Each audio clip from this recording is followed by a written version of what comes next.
그런즉 인자야 이스라엘 족속에게 말하여 이르라. 주 여호와께서 이같이 말씀하셨느니라. 너희 조상들이 또 내게 범죄하여 나를 욕되게 하였느니라.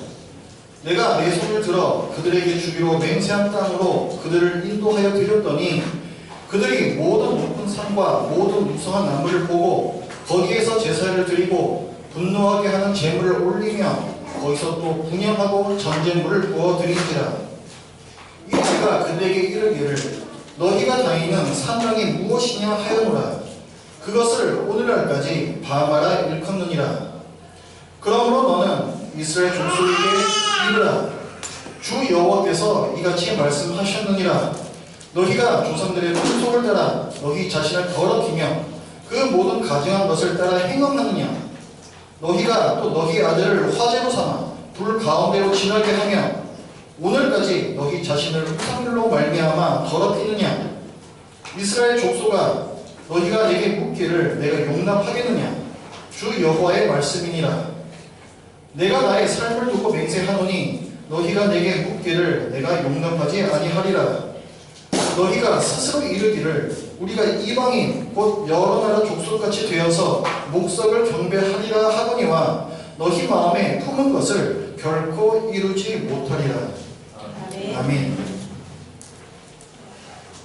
여러분은 신앙생활을 하시면서 스스로에게 가장 많이 묻는 질문이 무엇입니까? 저의 경우에는 내가 가장 사랑하는 것이 무엇인가? 라는 질문입니다. 사람들의 평판에 제 기분이 좌우될 때에는 내가 혹시 사람들의 평가를 가장 사랑하는 것이 아닌가? 그런 생각이 들고, 또 물질에 많고 적음에 민감해질 때면 혹시 이런 돈, 물질 이런 것이 내가 가장 사랑하는 것이 아닌가? 그런 생각을 해봅니다. 하나님께서는 무엇보다도 하나님을 사랑하라고 명령하십니다. 우리가 아까 예배 때, 예배의 부름에서도 나왔지만 하나님께서는 명령하시죠. 내 마음과 뜻과 힘을 다하여 내 하나님 여호와를 사랑하라. 그런데 보이지 않는 하나님께서는 우리에게 보이지가 않기 때문에 그런 하나님을 사랑한다는 것은 쉽지 않은 것 같습니다. 하나님의 백성이라고 불렸던 이스라엘도 마찬가지였습니다. 그들은 하나님을 사랑하기보다 반역하기에 부지런했습니다. 그 반역의 죄가 쌓이고 쌓여서 하나님께서 드디어 그들을 벌하셨습니다. 바벨론을 사용하셔서 남유다를 침공하게 하시고 바벨론이 예루살렘 성을 에워싸고 백성들의 일부를 자기 땅 바벨론으로 끌고 왔습니다. 유다 백성이 바벨론의 포로로 끌려와서 몇 년이 지났을 때 그 장로들이 에스겔에게 찾아옵니다. 1절 말씀을 보면, 오늘 20장의 1절 말씀을 보면, 일곱째 해 다섯째 달 열째 날에 이스라엘 장로 여러 사람이 여호와께 물려고 와서 내 앞에 앉으니 선지자 에스겔 앞에 장로들이 찾아왔습니다. 왜 찾아왔는고 하니 여호와께 물으려고 왔다고 했습니다. 신탁이라고 얘기를 합니다. 어떤 중요한 일이나 어려운 문제 앞에서, 특히 그 나라의 운명이 걸린 그런 중요한 문제 앞에서 하나님께 뜻을 여쭙는 거예요. 선지자를 통해서 하나님의 뜻을 여쭙는 것입니다. 지금 이스라엘 백성, 이 유다 백성들은 일부 백성들이 바벨론에 끌려와 있고 예루살렘 성은 포위를 당해 있고 나라의 운명이 어떻게 될지 모르는 중요한 순간이기 때문에 그래서 장로들이 찾아왔던 것 같아요. 이제 이스라엘이 어떻게 되겠습니까? 아니면 지금 여기에 끌려와 있는 저희가 언제 예루살렘으로 다시 돌아갈 수 있겠습니까? 이런 질문을 하기 위해서 에스겔에게 찾아왔던 것 같습니다. 이에 대해서 하나님께서 뭐라고 대답을 해주시냐면 이스라엘의 지금까지의 역사, 그 반역의 역사를 쭉 말씀을 해주세요. 너희가 애굽에 살 때부터, 그리고 출애굽을 해서 광야를 돌 때에도, 그리고 너희가 가나안 땅에 들어간 후에도 너희 조상과 지금 너희 모두가 계속해서 반역하고 있다. 이렇게 말씀해 주시면서 31절 말씀을 보면 너희가 내게 묻기를 내가 용납하지 아니하리라. 너희가 도대체 낯짝이 있는 거냐? 이렇게 살아왔던 너희가 이제 와서 나한테 이스라엘이 어떻게 되겠냐고 물을 자격이 있는 것이냐? 하나님께서 책망을 하세요. 그만큼 이스라엘의 죄가 컸습니다. 많은 죄들 중에서 이스라엘이 끊임없이 저질렀던 한 가지 죄가 무엇이냐면 우상숭배의 죄입니다. 오늘 우리가 읽었던 27절부터 32절까지 이 본문이 모두 다 우상숭배의 죄에 대한 말씀이에요. 우상이 무엇입니까? 내가 하나님보다 더 사랑하는 것, 이것이 우상입니다. 그것은 하나님이 아닌 다른 신일 수도 있고 신이 아닌 다른 어떤 것일 수도 있습니다. 예를 들어서 돈이 될 수도 있고 이 세상의 명예가 될 수도 있고 이 세상에서의 출세, 이런 모든 것들도 다 우상이 될 수가 있습니다. 우상 숭배가 왜 나쁠까요? 오늘 본문을 보면 우상 숭배가 왜 나쁜지를 말씀을 해주고 있습니다. 첫 번째, 우상 숭배는 하나님을 욕되게 하기 때문에 나쁩니다. 27절 말씀을 보면 그런즉 인자여 이스라엘 족속에게 말하여 이르라 주 여호와께서 이같이 말씀하셨느니라 너희 조상들이 또 내게 범죄하여 나를 욕되게 하였느니라.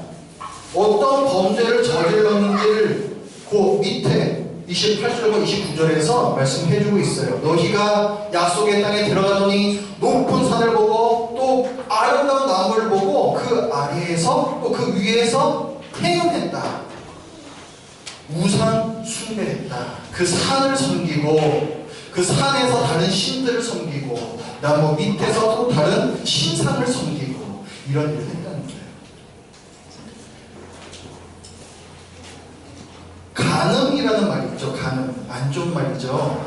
배우자가 아닌 다른 사람과 음행을 저지르는, 음란한 짓을 저지르는 것을, 혹은 다른 배우자가 아닌 다른 사람에 대해서 음욕, 음란한 생각을 품는 것을 간음이라 이렇게 성경에서는 말씀합니다.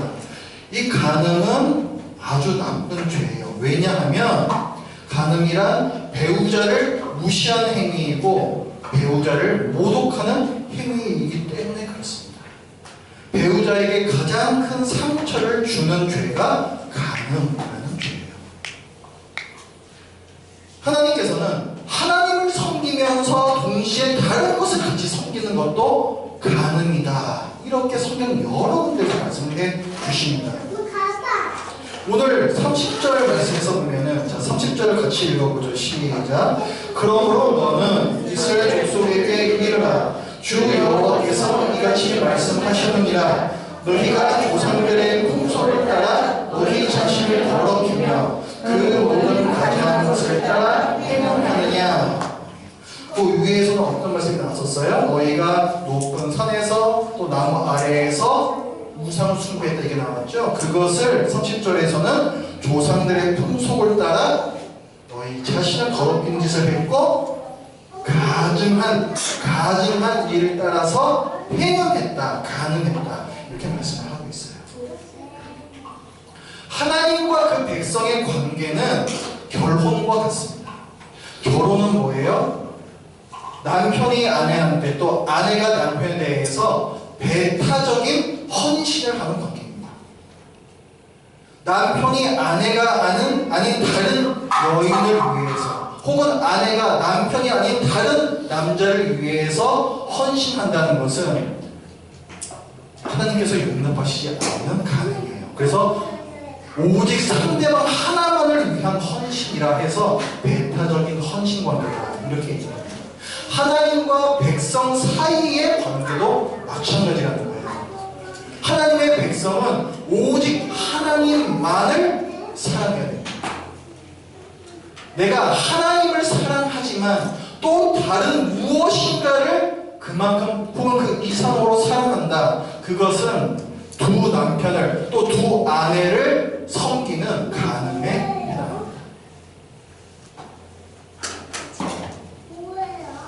한 사람이 두 사람의 배우자와 함께 살 수 없는 거죠. 마찬가지로 하나님과 함께 다른 것을 섬기는 이 양다리 신앙도 있을 수 없습니다. 고린도전서 10장 21절에 보면 사도 바울이 얘기를 해요. 너희가 주의 잔과 귀신의 잔을 겸하여 마시지 못하고 주의 식탁과 귀신의 식탁에 겸하여 참여하지 못하리라. 하나님을 섬긴다 하면서 우상을 동시에 섬기는 일은 있을 수 없다는 거예요. 하나님을 섬기거나 우상을 섬기거나 둘 중에 하나만 있을 수가 있다 라고 말씀합니다. 우상 숭배는 간음과 같고 하나님을 모독하는 것이고 그래서 하나님을 욕되게 하는 것입니다. 그래서 우상 숭배는 나쁜 거예요. 우상 숭배가 나쁜 또 한 가지 이유는 뭐냐면 우상 숭배가 우상 숭배자 자신을 더럽히기 때문에 그렇습니다. 30절 말씀을 보면 중간에 너희가 조상들의 풍속을 따라 우상 숭배하는 걸 했죠. 우상 숭배를 하면서 너희 자신을 더럽히며 이렇게 나와요. 31절에서도 보면 너희가 또 너희 아들을 화제로 삼아 불 가운데로 지나게 한다. 우상 숭배의 하나의 모습입니다. 이런 일을 행함으로 오늘까지 너희 자신을 우상들로 말미암아 더럽히느냐? 너희는 우상 숭배를 함으로 너희 자신을 더럽히고 있다. 이렇게 말씀하고 있어요. 자, 우상 숭배를 하면 우상 숭배를 하는 사람이 스스로 더러워진다. 이게 무슨 말일까요? 성경에 기록되어 있는 우상 숭배의 대표적인 사건이 금송아지 사건이라는 거예요. 출애굽기 32장을 보면 하나님께서 애굽으로부터 구원해 내신 이스라엘 백성이 호렙산, 시내산입니다. 시내산 앞에 다 모여요. 그곳에서 하나님께서는 백성들에게 율법을 주려고 하십니다. 하나님께서는 모세를 호렙산 위로 불러 올리셔서 십계명을 새긴 돌판을 주려고 하세요. 그래서 모세가 그 산 위로 올라가 있는데 모세가 올라가 있는 그 사이를 참지 못해서 이스라엘 백성이 우상을 숭배합니다. 그들이 자기네들이 갖고 있던 금붙이를 다 내서 그걸로 큰 송아지 모양을 만들어요. 금송아지 우상입니다. 그리고 이것이 우리를 애굽에서 인도하여 낸 신이다. 이렇게 선포를 합니다. 이것을 보시고 하나님께서 뭐라고 말씀하시냐면은 내가 이 백성을 보니 목이 뻣뻣한 백성이다. 이렇게 말씀하세요. 당시에 목이 뻣뻣한 동물의 대명사가 뭐였냐면 소였어요. 소에다가 쟁기, 멍에를 씌워서 쟁기를 달아서 밭을 갈게 되지 않습니까? 근데 이 소가 길이 앉은 상태에서는 이 멍에를 매려고 하지 않아요. 고개를 계속 도리질하고 멍에를 피해 다닙니다. 이것을 보고 목이 뻣뻣하다 혹은 목이 곧다 이렇게 얘기해요. 근데 하나님께서 우상을 숭배하는 그 금송아지를 만든 이스라엘 백성에게 뭐라고 말씀하시냐면은 너희는 목이 뻣뻣한 백성이다 이렇게 말씀하세요.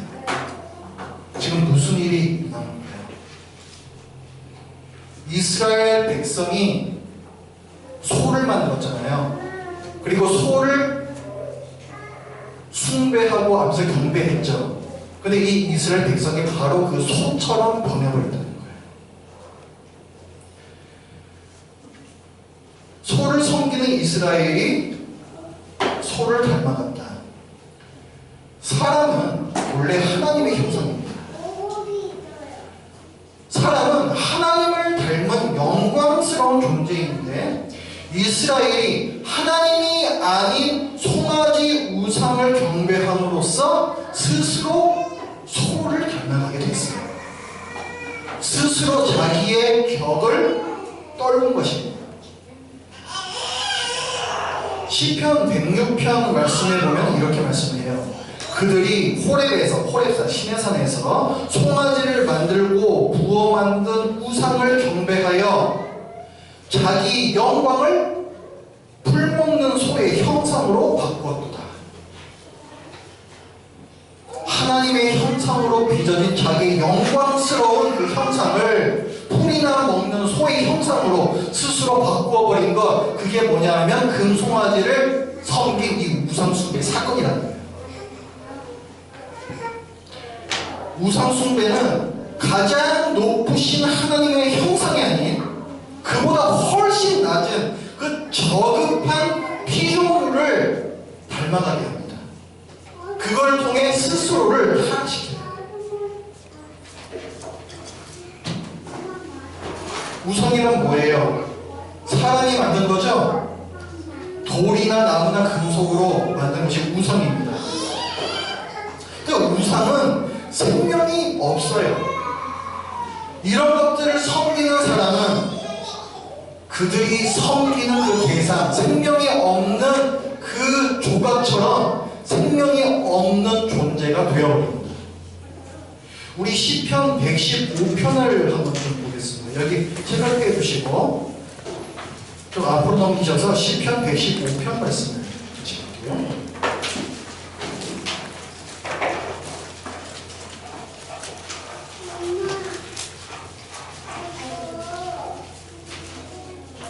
시편 115편 4절부터 8절까지 우상에 대해서 하나님께서 말씀을 하십니다.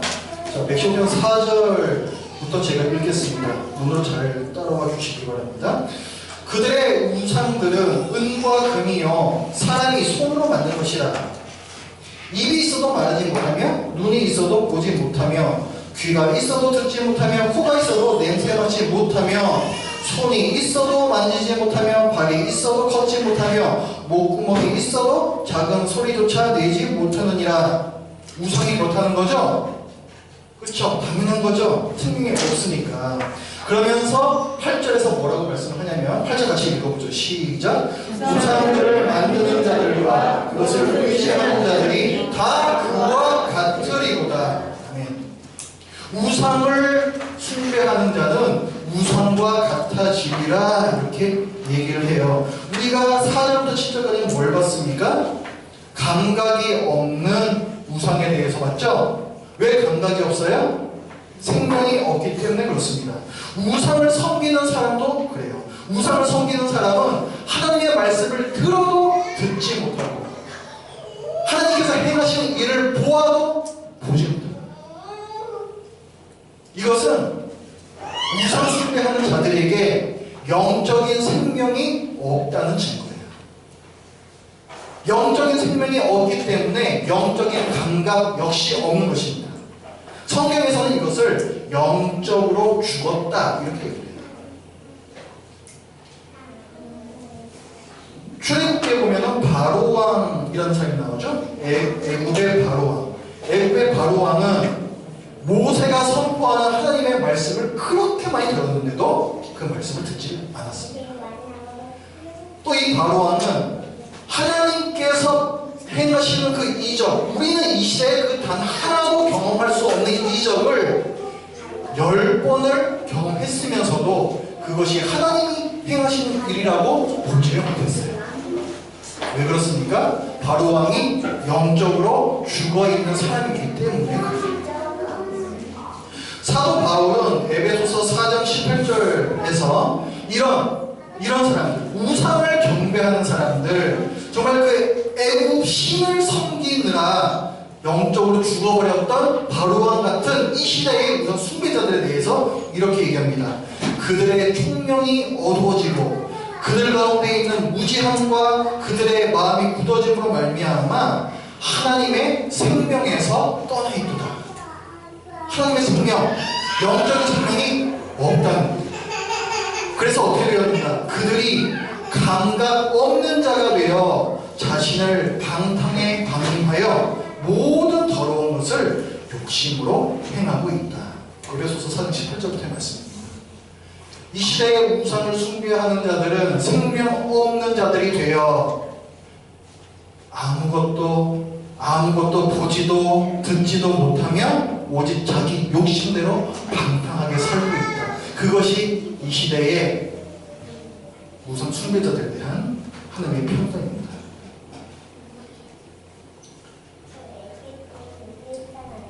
우상 숭배는 지금까지 우리가 살펴본 것처럼 첫 번째는 하나님을 욕되게 하고, 두 번째는 자기 스스로를 미천한 존재로 만들어 버리기 때문에 매우 해롭고 큰 죄가 됩니다. 그리고 이 우상 숭배는 더 심각한 결과를 갖고 오는데, 그것은 바로 하나님의 심판이에요. 금송아지 사건에 대해서 저희들이 좀 전에 얘기를 했었죠. 이 금송아지 사건이 있고 난 후에 어떤 일이 있었는가 하면, 모세가 십계명 돌판을 갖고 내려오죠. 그리고 모세가 명령을 합니다. 레위 족속들이 나와서 허리에 칼을 차고 3,000명을 죽이게 합니다. 우상 숭배에 대한 하나님의 심판이 내려진 거죠. 우상 숭배는 하나님을 모독하는 큰 죄이기 때문에 그 결과는 죽음입니다.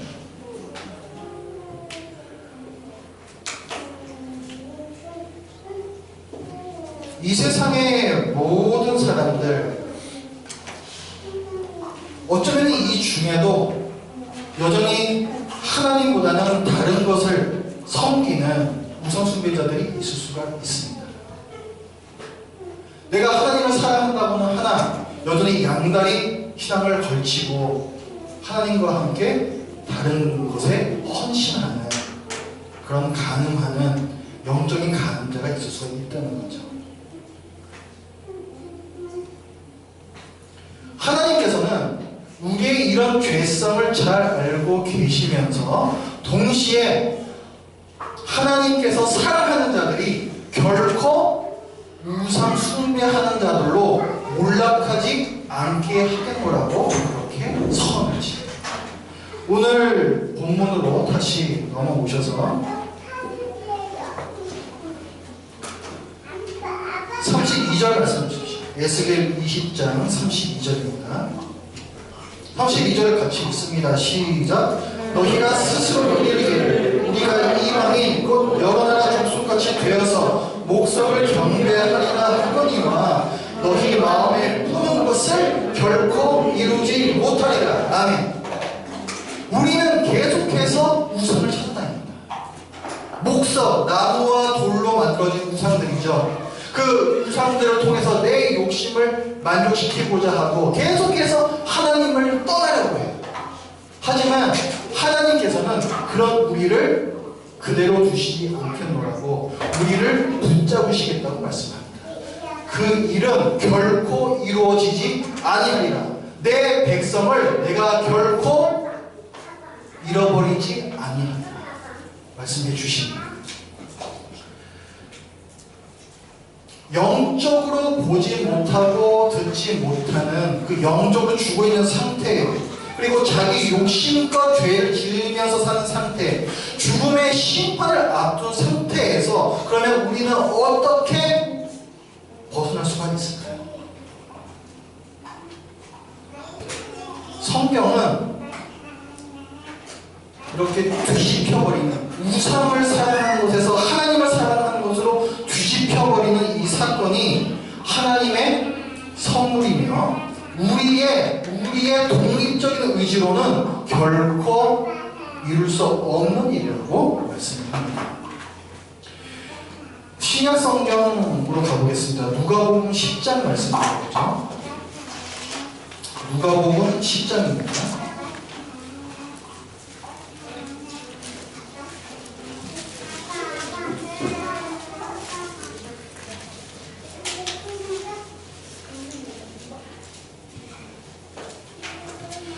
누가복음 10장 21절부터 함께 보시겠습니다. 그때에 예수께서 성령으로 기뻐하시며 이르시되 천지의 주제이신 아버지여 이것을 지혜롭고 슬기 있는 자들에게는 숨기시고 어린 아이들에게는 나타내심을 감사하나이다. 옳소이다. 이렇게 된 것이 아버지의 뜻이나이다. 이렇게 말씀합니다.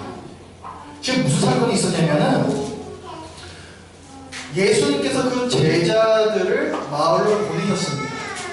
70인의 제자를 보내셨는데 그 70인의 제자들이 예수님의 복음을 전해요. 그리고 귀신을 내어 쫓고 병을 낫게 하는 일을 하고 나서 그리고 나서 예수님께로 돌아왔습니다. 하나님의 복음, 예수의 복음이 드러난 거죠. 그걸 보고 제자들이 기뻐합니다. 그 제자들이 기뻐하는 것을 보시며 예수님께서 지금 말씀해 주신 거예요.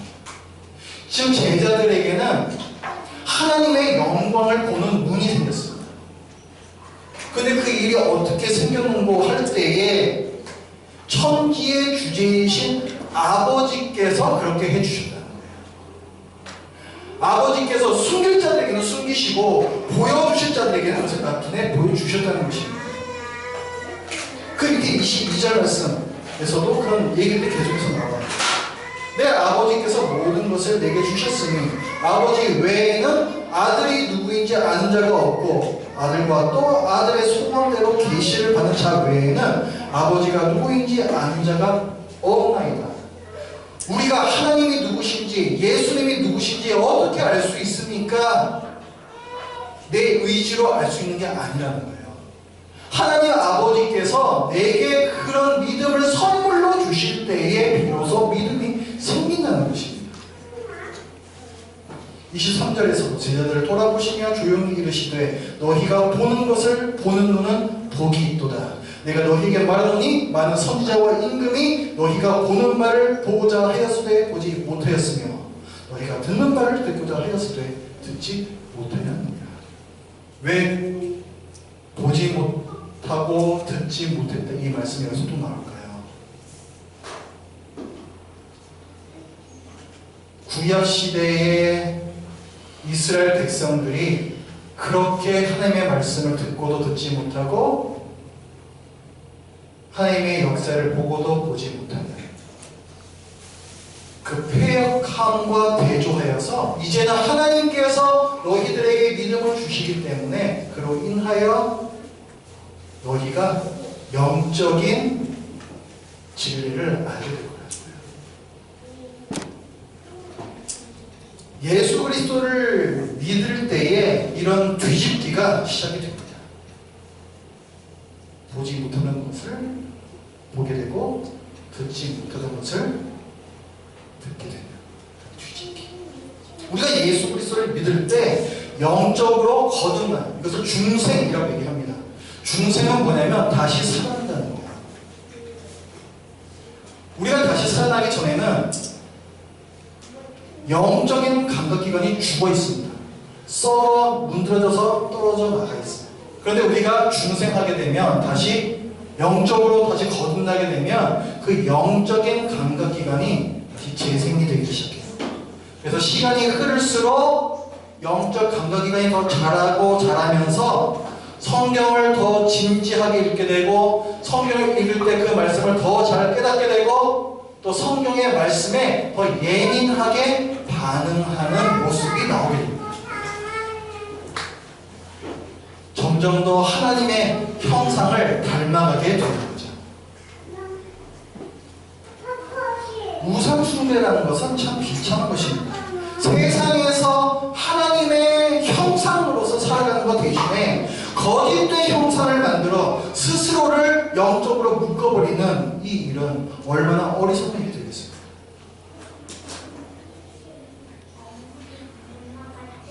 우리가 우상을 숭배하게 되면 우리는 우상과 연합하게 돼요. 금송아지 사건에서 보면 모세가 금송아지 그 상을 불에 태워서 그 가루를 물에 풀어서 우상 숭배한 백성들에게 마시게 합니다.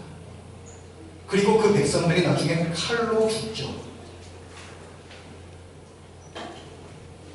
금송아지를 태운 가루를 물에 풀어서 마신다. 오늘날 우리가 행하는 성찬하고 좀 비슷하죠. 성찬하고 비슷합니다. 이 의식을 통해서 그들은 우상과 연합해 있음을 증거하는 것입니다. 그리고 그 결말은 죽음이에요. 어거스틴이라는 교부는 이렇게 금송아지를 불에 태워서 물에 풀어 마시는 이 의식을 부정한 성례전이다, 부정한 성찬이다 이렇게 말했어요. 우리는 어떻습니까? 우리는 부정한 성찬이 아닌 거룩한 성찬에 찬양합니다. 성찬이 뭐예요? 떡과 잔을 먹고 마시면서 예수님의 몸과 피에 참여하는 의식입니다. 고린도전서 10장 16절 말씀을 보면 우리가 축복하는 바 축복에 대한 그리스도의 피에 참여함이 아니며 우리가 떼는 떡은 그리스도의 몸에 참여함이 아니냐. 그러니까 그리스도를 고백하는 사람들, 그 그리스도를 주님으로 고백하는 믿음으로 성찬에 참여하는 자는 그리스도의 몸이 된다는 거예요. 우리는 성찬을 통해서 오직 그리스도만을 섬기겠다는 신앙의 고백을 하는 것이죠. 우리는 알게 모르게 부정한 성찬을 행하든 거룩한 생찬을 행하든 항상 그것을 하고 있습니다. 사람은 자기가 섬기는 것을 계속해서 닮아가요. 하나님께서는 사람을 자기가 섬기는 것의 형상을 드러내는 자로서 창조하셨습니다. 우리가 무엇을 섬기느냐가 우리의 삶으로 드러나게끔 되어 있는 게 바로 인간이라는 거예요. 그것이 하나님이 되었든 아니면 이 세상의 그 어떤 무엇이 되었든 사람은 언제나 그것을 반영하면서 살아갑니다. 하나님께 헌신된 사람은 하나님처럼 그 성품을 드러내면서 살 것이며 하나님 외에 다른 무엇에 자신을 바친 사람은 그것을 닮아가게 됩니다.